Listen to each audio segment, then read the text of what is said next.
back to my channel. Thank you guys so much for stopping by.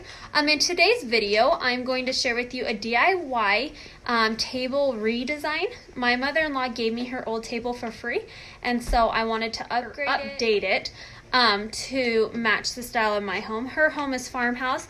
Mine is a little more like rustic, boho, southwestern.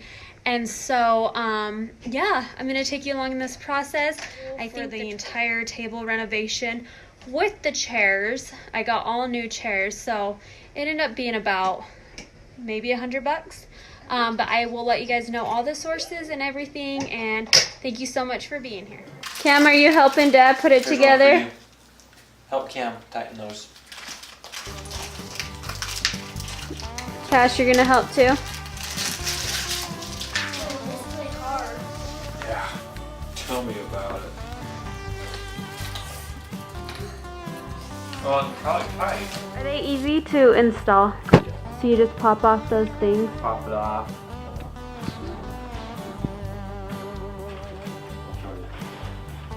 Hold on.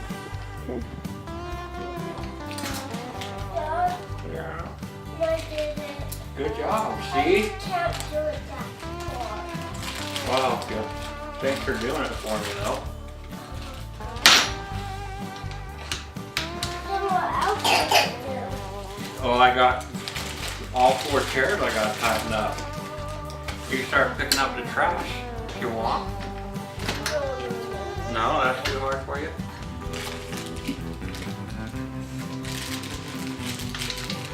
Here, set it up. Let's see what it looks like. Let's see, sitting it.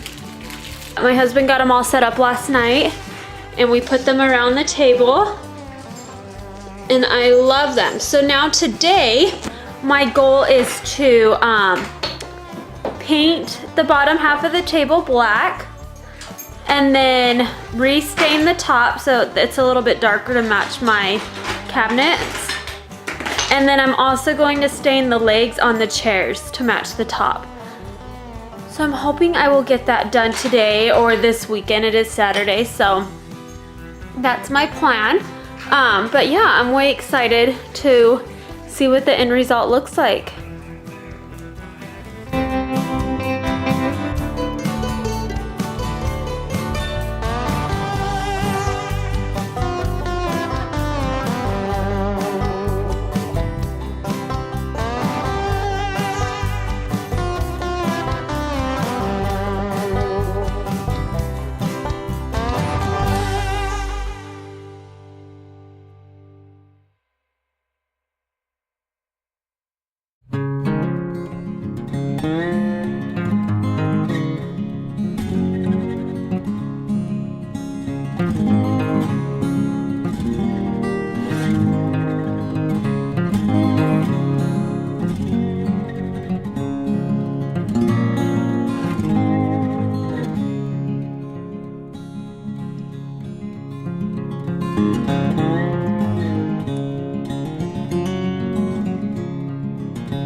It has been about 48 hours since I applied the gel stain to the top of the table. And now I'm going to finish it off with one coat of poly. And this will just help protect it from moisture and, you know, all the food and things like that. So I'm just going to do one coat of this and then my table will be done.